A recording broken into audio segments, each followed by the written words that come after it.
आजकल एक बहुत ही मुद्दा गहराया हुआ है। एक नया ही प्रोटेस्ट शुरू हुआ है आरक्षण विरोध को, जिसमें कि आरक्षण हटाओ।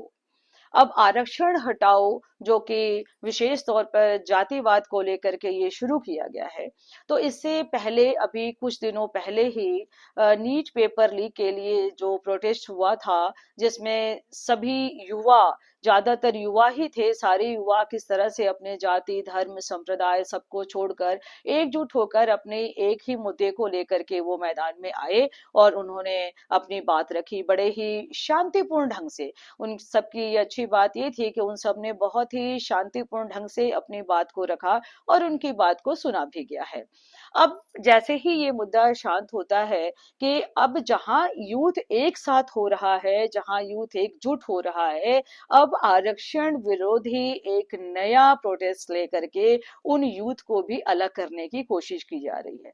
जहां पर समाज में एक एकता की जरूरत है, समाज को एक साथ लेकर के और आगे बढ़ाने की जरूरत है, वहां पर आरक्षण को लेकर के फिर से हिस्सों में विभाजित करने का पूरा प्रयास जारी है।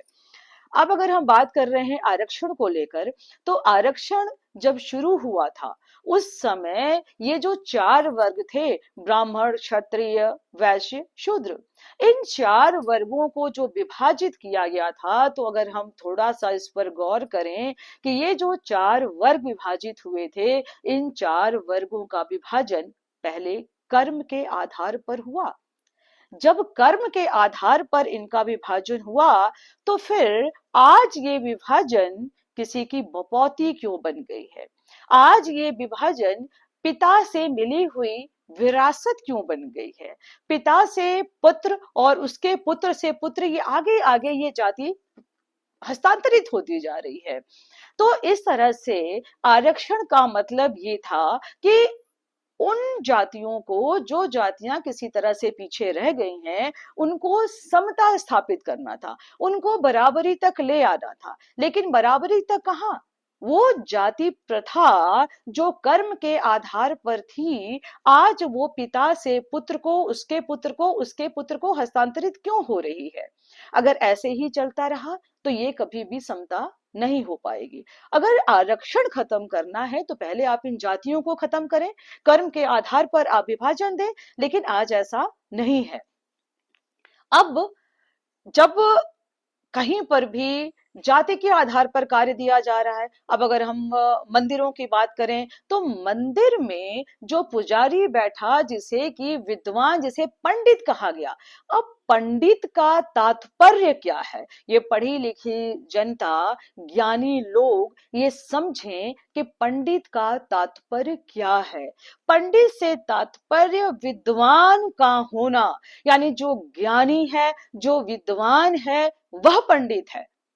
लेकिन आज वास्तविकता क्या है? वास्तविकता अगर आप देखें तो मंदिर में बैठा हुआ हर पुजारी कितना ज्ञानी है, इस पर जरा विचार करें। पिता अगर पंडित है, पिता मंदिर का पुजारी बना बैठा है, तो आज उसका पुत्र भी मंदिर का पुजारी हो रहा है। यानी ये हस्तांतरित होता जा रहा है। वहां पर आप क्यों नहीं किसी अन्य जाति के लोगों को आप वहां पर बैठा रहे हैं, जबकि अन्य जाति के लोग भी ज्यादा शिक्षित, ज्यादा ज्ञानी हो रहे हैं। तो ज्यादा ज्ञानी, ज्यादा शिक्षित हैं, तो जो ज्ञानी है, जो विद्वान है, हक उनका है कि वो पंडित बने, पर उन्हें पंडित नहीं कहा जाता है। जगह जगह ये जातियों में भेद, अंतर हर जगह आप देख सकते हैं। चाहे आप किसी भी सरकारी कार्यालयों में देख लें, किसी भी जो अपने व्यक्तिगत जो कार्यालय हैं उनमें आप देख लें, चाहे प्राइवेट सेक्टर्स में चले जाएं, हर जगह है।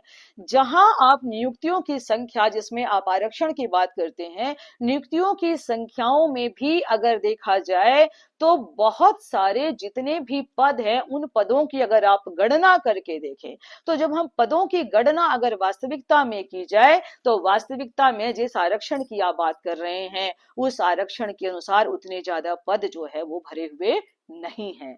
यानी समता की आवश्यकता है बंधुवर। अगर आप समाज को आगे ले जाना चाहते हैं, देश हित में अगर आप आगे जाना चाहते हैं, देश को अगर हम आगे बढ़ाना चाहते हैं, तो जरूरत है समता लाने की। जब तक समाज में समता नहीं होगी, तब तक ये समाज आगे तरक्की नहीं कर सकेगा। और इसी तरह से पहले अंग्रेजों ने ये कहा था, फूट डालो और राज करो।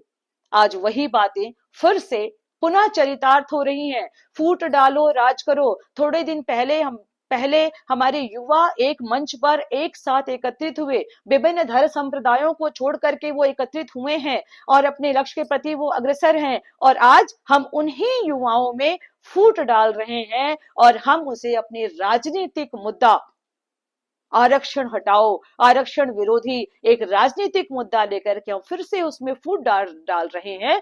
तो अंग्रेजों से कम हम आप भी नहीं हैं जब हम उनमें फूट डाल रहे हैं।